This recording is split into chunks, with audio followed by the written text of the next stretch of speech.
നമ്മൾ ഗ്ലൂ ഒട്ടിച്ച് വന്നിട്ടുണ്ട്. ഇനിയും നമുക്ക് ഇവിടെ ലേസ് എന്ന് എഴുതണം. അത് നമുക്ക് എഴുതാം. ഓക്കെ,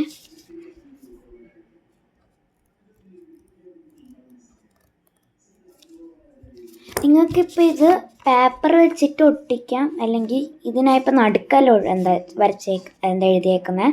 അപ്പോൾ നിങ്ങൾക്ക് പേപ്പർ വെച്ചിട്ട് അത് ഇങ്ങനെ എഴുതിയിട്ട് ഒട്ടിക്കാം ഇവിടെ. പിന്നെ നമുക്ക് ചിപ്സാണ് വേണ്ടത് അടുത്തത്, ഇതിനകത്ത് ഉള്ളിക്കയറ്റാൻ. അപ്പോൾ നമുക്ക് അത് ചെയ്യണം.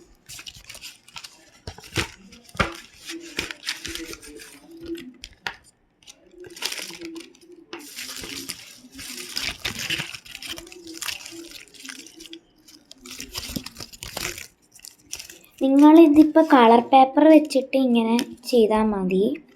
ഞാനിത് നേരത്തെ ചെയ്ത് വെച്ചായിരുന്നു. അപ്പോൾ നമുക്കിത് ഉള്ളിൽ കയറ്റാം.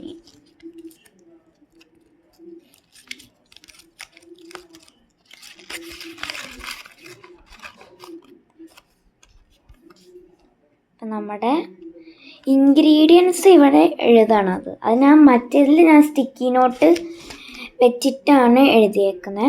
പിന്നെ ഇത് നിങ്ങൾക്ക് വേണമെങ്കിൽ ചെയ്യാം. ഒരു സ്ക്വയർ നമ്മളിവിടെ കട്ട് ചെയ്ത് മതി. പിന്നെ എന്തെങ്കിലും ഒരു പ്ലാസ്റ്റിക് ഷീറ്റ് എടുത്ത് ഇത് ഇവിടെ ഒട്ടിച്ചാൽ മതി നിങ്ങൾക്ക് വേണമെങ്കിലൊക്കെ.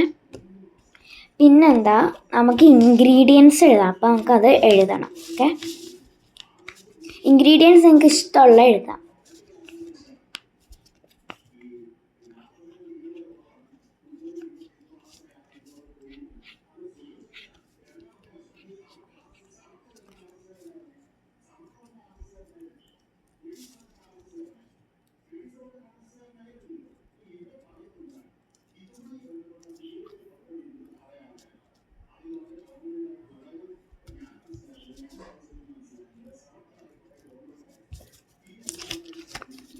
ഇപ്പം ഞാൻ ഇത്ര എഴുതിയിട്ടുള്ളൂ. സോൾട്ട്, പൊട്ടാറ്റോ, പെപ്പർ മാത്രമേ എഴുതിയിട്ടുള്ളൂ. അപ്പം നിങ്ങൾക്കിപ്പോൾ ഇത് ഒരു യെല്ലോ കളർ പേപ്പർ എടുത്തിട്ട്, ഒരു ഫുൾ യെല്ലോ കളർ പേപ്പർ എടുത്തിട്ട് നമ്മൾ ഇതിങ്ങനെ ഫോൾഡ് ചെയ്യണം. എന്നിട്ട് എന്തെങ്കിലും സ്റ്റാപ്ലർ വെച്ചിട്ടോ ഗ്ലൂ വെച്ചിട്ടോ ഒട്ടിക്കണം. എന്നിട്ട് നമ്മളിവിടെ ഒരു സ്ക്വയർ കട്ട് ചെയ്യണം. എന്നിട്ട് നമ്മൾ എന്തെങ്കിലും പ്ലാസ്റ്റിക് ഷീറ്റ് എടുത്ത് ഒന്ന് ഒട്ടിക്കണം. എന്നിട്ട് ഇവിടെ പേപ്പർ ഒട്ടിച്ചിട്ട് വേണമെങ്കിൽ ലേസ് എന്ന് എഴുതണം.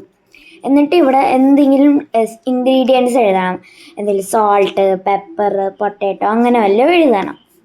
എന്നിട്ട് നമ്മൾ ഇങ്ങനെ കളർ പേപ്പർ കട്ട് ചെയ്തിട്ട് ഞാൻ പറഞ്ഞ പോലെ ഇങ്ങനെ ചെയ്യണം. നമ്മൾ ഇങ്ങനെ എന്നിട്ട് കുറച്ച് ഇങ്ങനെ ചെയ്തിട്ട് അതിനകത്ത് ഉള്ളി കയറ്റണം. ഇത്രയേ ഉള്ളൂ ക്രാഫ്റ്റ്.